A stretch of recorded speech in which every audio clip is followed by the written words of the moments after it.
According to eMyth, 80% of businesses fail within the first 5 years. Yeah. What if instead of starting your own shop, you were able to join a turnkey proven blueprint? Today's guest, Larry Sutton, has grown his franchise business, RNR Tire Express, from one location to I think about 211 locations. Larry, well, welcome to the show. How Thank did you you, go sir. from just to jump right into it? How did you go from one to 200 and I think you said 211? 211 now. Yeah. Uh, Actually, through the franchise method is basically how it happened. When we started the business, I had no intention of ever being a franchisor. That was it was really my second career, and I was looking to do something. I couldn't get back into my original business because I had sold it and had a no compete, and I was just looking for something to do. Kind of just fell into the tire concept, using the old concept from my business, which is a payment-based business. It was a traditional, like a Rent-A-Center or those kind of stores. I had quite a few of those and sold those, and just kind of was looking for something to do. And actually, it started with us having an interest in the wheel side because we saw what was going on with wheels, and at that time, 20s weren't even out yet. But the nut wheels were getting bigger. We just saw that it was going to explode, and wanted a way to be able to get wheels into some people's hands that couldn't afford them traditionally. They might not have been able to go and throw their card down. If they might not have had the credit worthiness, but they had a desire and a want, and we wanted to try to fill that and be there for that. And that's kind of where we started. Originally, we were even called something different. Original name of our company was Rent and Roll, and we kept that for probably 7 to 9 years. And then as we were in the business, we started looking at the amount of tire only business there was in America compared to wheel business, and it was 20 billion versus 4 billion at that time. And it was like, we should probably look at really stretching ourselves out and being more of, how do we become a tire business that has wheels as opposed to a wheel business? Because as a wheel business, we just weren't getting a lot of passenger tire business. We were getting mostly just big wheels, and it was profitable and it was fun, but we weren't getting year on year growth. And so we were looking at it and going, how do we get year on year growth? And pretty much it said, we got to get in the passenger tire business. We got to be attractive to the passenger tire customer. And so we tried everything. We tried different displays. We tried, and then interestingly enough, one of my franchisees called me one day and said, hey, I want to try something. I want to put Tire Express on the building. And he gave me a whole bunch of, I said, that's a great idea. Let's give it a try. He did. It looked different. We had bays showing, and the old wheel stores, we never showed the bays. Looked more like a tire store.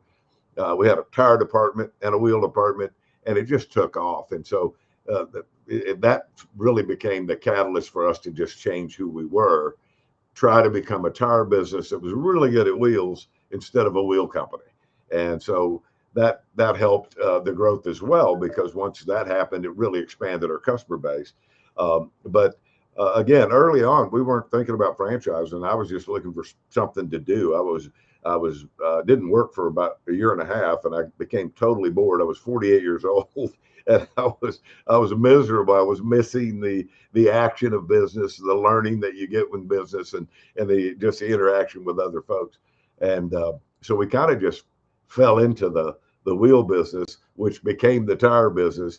And then in 2000, we opened our first store in 2000, October. In 2000, late 2002, I had a buddy call me from Miami. He said, I want to come see what you're doing. I said, okay. So he came to Tampa. He looked at everything we were doing. He said, man, I want to do this. Now, me, not even thinking about the franchise side, I said, not a problem, Mike. I'll help you. I got the processes. I got everything here. You're welcome to it. Go down to Miami and do your thing. And he said, I can't do that. We need some kind of deal, some kind of deal between you and I. I can't just take this for free. I said, sure you can. I tried to give it away. I really did. I was like, you don't need to pay me anything, dude. You're just go do what you do. He said, no, I insist. We got to have a deal. So we called the attorney, our mutual attorney, and said, "Hey, Mike wants to do this thing. He wants to call, he wants to use all my stuff, blah, blah, blah, blah, blah." And my attorney goes, "Okay, well, basically what you're talking about is franchise." And he said, I said, "Yeah, but I don't want to be a franchisor. I just don't want to be a franchisor. I don't want to tell other people how to run their business. I respect entrepreneurs too much to do that." And he said, "I know you don't, but you're not going to have a choice. But with Mike, I know Mike, he's never going to sue you. So I'll put a license agreement together with you guys. So you'll have a license agreement with Mike." So we did. Mike opened his first store, blew up. He was so happy. He opened his first store, went crazy. And about 6 or 9 months later, another friend of mine called me from the old business and said, "We want to come see what you're doing." Came down, took a look, said, "We want to do this." I said, I'll get you a license agreement." So I called the attorney and said, "Hey, I got another guy here, blah, blah, blah." And my attorney said, "Look, Larry, you're franchising, and you can't do that without being a franchiser. We got to make you a franchiser." I said, "Yeah, I don't want to be a franchiser." He said, "I know you don't, and you're probably not going to be a good one." I said, "What do you mean I'm not going to be a good one?" And he said, "I've known you for 30 years. You don't know how to say no to anybody. And when you're a franchiser, you're going to have to learn to say no. That's going to be tough." I said, "Okay, fine, we'll be a franchiser." And we did. We became a franchiser and started selling franchises. And we grew up to about 70 stores. And we had some people that were struggling, and I got a little concerned.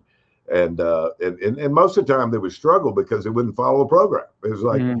do it this way. But these guys were entrepreneurs, and they're like, "Well, I want to try this." I'm like, "Try it.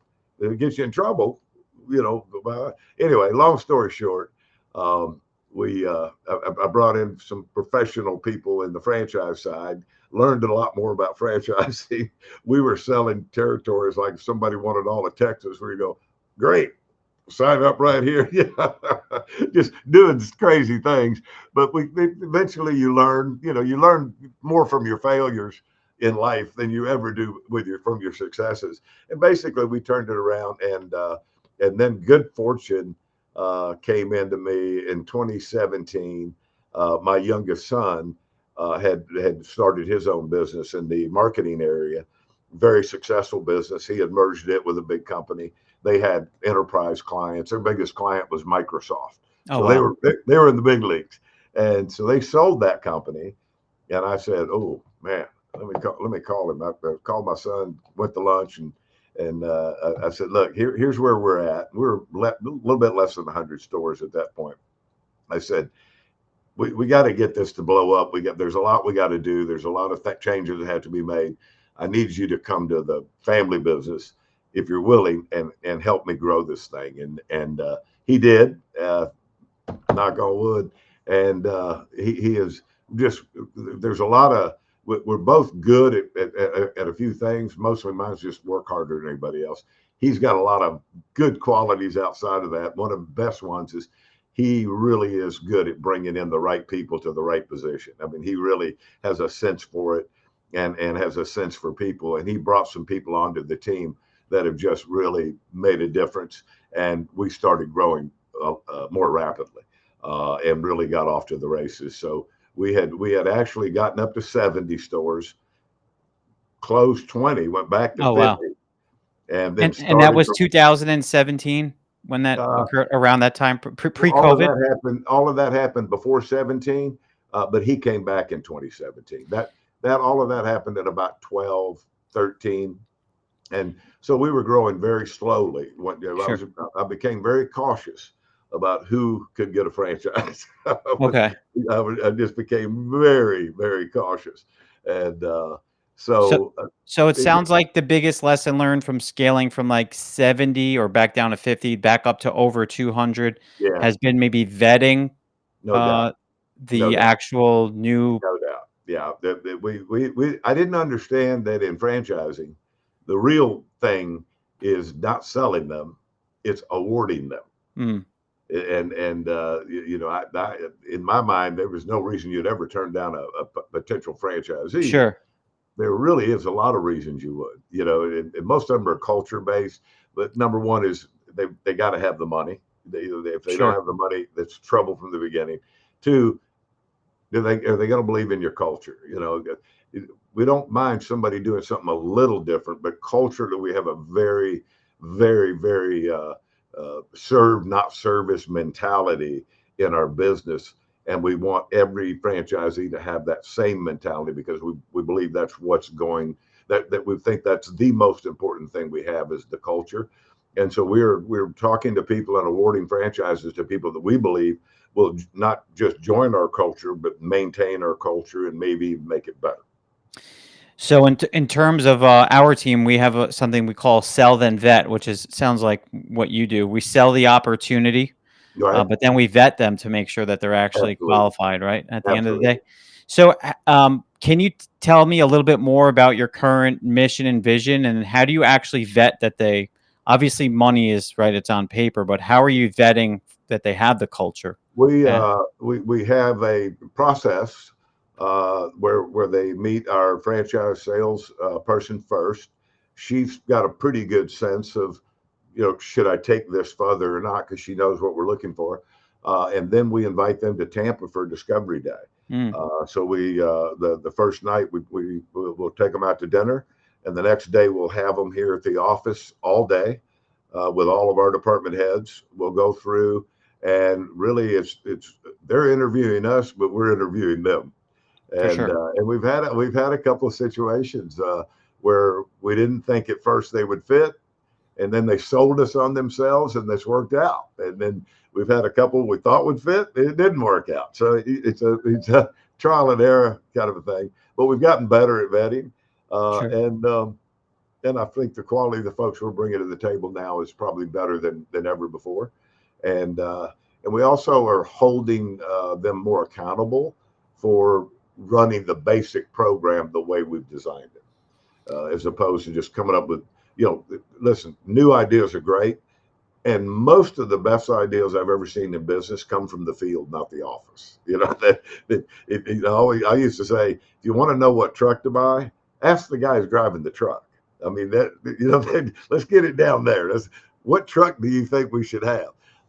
And we pretty much stick to that. We like input, and so we're very open minded.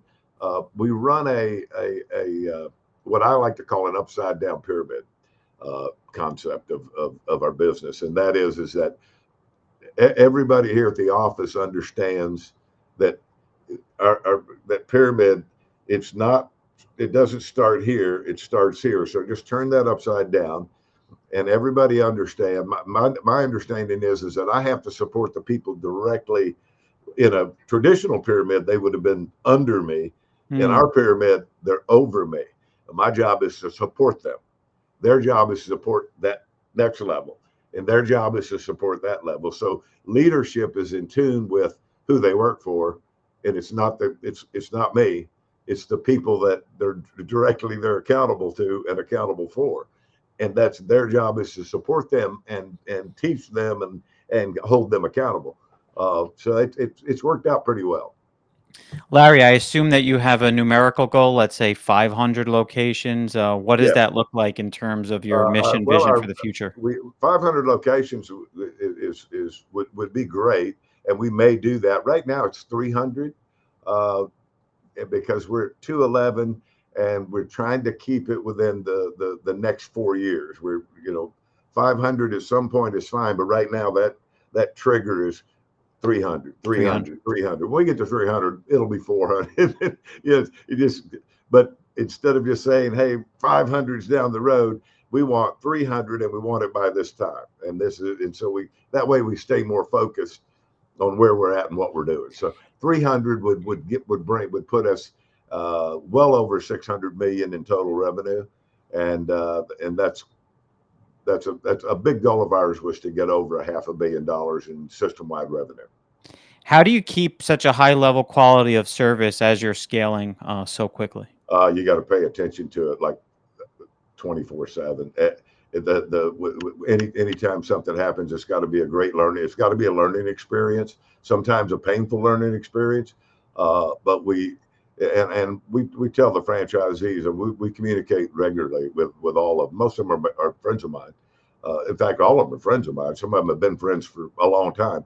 But we never stop talking about it. We have a team of folks here that go in the field and and have seminars based around our culture and leadership, and that's one of our most popular programs. We've had four this year and probably one more scheduled before the end of the year. So we go out to the region, and everybody in that region will come in, and we'll have a 2-day workshop. And then even my bigger franchisees are very, very focused on that same thing. And so they take that internally, and I just saw a thing online where my guys in North Carolina just had all their shop people in for 2 days Oh, because they wow. want to talk about the shop standards. They want to talk about, so it's really a just consistent insistence on on not just greatness, but on who are we and what do we believe in, what are we focused on, and basically it's the oldest thing in the book. It's just been redefined. Just make the customer first, and Totally.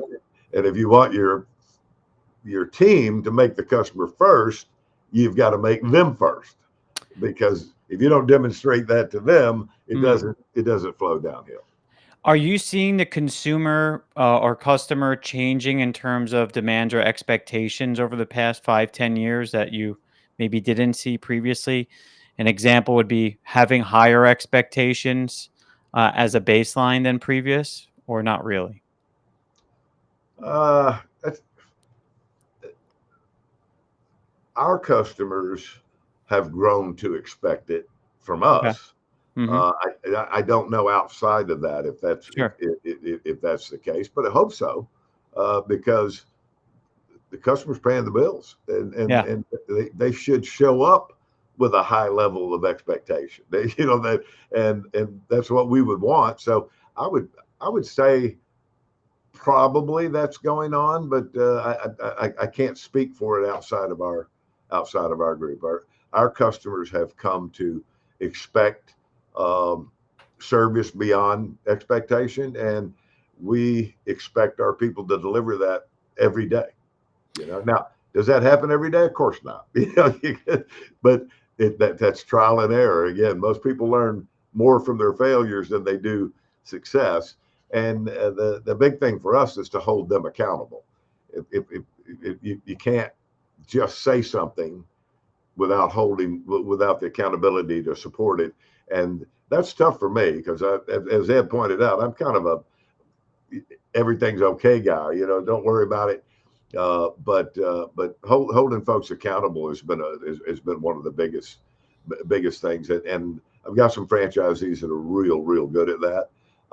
And our franchisees have really adopted that serve not service mentality to the utmost deal, and that's really what has helped our growth. And bringing in quality people, you get quality ideas. And Mm. so a lot of ideas that we implement literally come from a franchisee. It's not that we created all the good stuff. We just listened. And what's the oldest trick in the book? Listen to your customer. That's what we do. What do you think? And we've gotten a tremendous amount of great stuff from some great franchisees. What are the characteristics you look for when hiring that enable you to continue that serve first mentality throughout R&R's culture? Number one is integrity. Okay. We're very big on integrity, honesty, and integrity. To us is an absolute, with no room for he's almost. That obviously some good experience. We do some evaluations. One of the evaluations that's able to tell us what drives them. And so if you're looking for salespeople, you need people that are driven by certain things, and we look at that, and it's usually pretty accurate. I didn't used to believe in evaluations, but over Mm. the past 10 years, I've become a big fan of evaluations. It's proven to be right on more than one occasion. Shifting over to Gen Z, one of the big I just got back from SEMA, and one of the Yeah, biggest issues that I heard from independent shop owners was the lifeblood of our industry and the machine, the tire technician. right. Um, what's your methodology, or what's working in terms of attracting and retaining the younger talent, which now makes up 1 in 5 of every Exactly. Yeah. worker in the U.S. Well, interestingly enough, we discovered a couple of years ago. My pay programs mostly are all incentivized, so Hmm. they'll have a base, but they'll have a way of making more uh, by certain performance standards, things like that. Because that's the way I grew up. I was in sales, and that's how you. And it came to our belief and knowledge just from listening to the field that maybe a guy was making $15 base an hour, but he was getting another amount of money for incentivizing. It relate back to 18. But what we realized is they weren't looking at the incentives, they were looking at their hourly base. And they were like, well, I'm only making 15 an hour. The guy over such and such is making 18 an hour. They weren't adding in the free insurance, the incentivization. They weren't adding that. They weren't even paying it. It wasn't even part of their thought process. It's like, hey, I can show you on paper. So one of the things we did was we went with higher salaries in that arena and still left some incentive there. But we had, it's funny because they, my thinking was everyone's always motivated by incentives, and everybody isn't always motivated by incentives. It was a big shocker to me because I was always motivated by incentives. So just listening to them and how can we make it better for them has helped us. It still shocks me as much time and money as we spend on making working here a pleasure, but it's part of your life. And we tell our people that we want to be third. We don't want to be first. We want to be Hmm. third. We want God to be first. We want your family to be second, and then us. If you get those priorities in line, you fit what we're trying to accomplish. And so we feel like we've just got this fantastic place to work. It shocks me when someone leaves. Oh, Now yeah. we get a large amount of people that leave and come back because they go somewhere else. They don't see that appreciation. They don't see that care, and they come back, running back, and we'll take them back, obviously. But it just shocks me that anybody would ever leave what we do. But we still have the same problem everybody else has. Oh, that guy quit. What? So I was talking to my son about it the other day, and I said, "Man, there's a couple people have left us. It just shocked me. Hmm. They, we were part of their life. We were this." He said, "Dad, that's they they just heard a story and they bought into it." He said, "Youngsters are like 10 minutes. Oh, I hear a better story. Okay, without even thinking. Oh, I took a job over at such and such." But it still shocks me that we would ever lose anybody, but we do. Of Uh, course, yeah. The grass isn't always greener. exactly. Um, But in terms of retaining the Gen Z generation, what we keep seeing in the data is having a mission and vision, and really Ab- making sure that we re-emphasizing Yeah, that, because they like to be part of something bigger than themselves. Also, absolutely. from a training and mentoring Absolutely. perspective, that they always feel like they're being invested in, and then Exactly. whenever possible, allowing some growth opportunities shall Absolutely. it arise. Yeah. We're seeing. All of those Sure. are things that have to be in place. But for me, that's for everybody, not just Gen Zs, but particularly Gen Zs. And uh, probably oddly enough, it appears that the most important is, do they feel important? Mm, Do they feel like they're a part of a team that's going somewhere and doing something? Uh, Now, there's a good deal of impatience on how quickly they want to move up that ladder. sure. They a lot of times they'll think I'm not moving fast enough. But what we try to do is say, hey, talk to us. Don't if you have a thought process that's not right, come in, sit down, talk with us, and let's see if we can work it out. Don't get mad and leave. Don't get upset that you didn't get promoted. Come talk to us.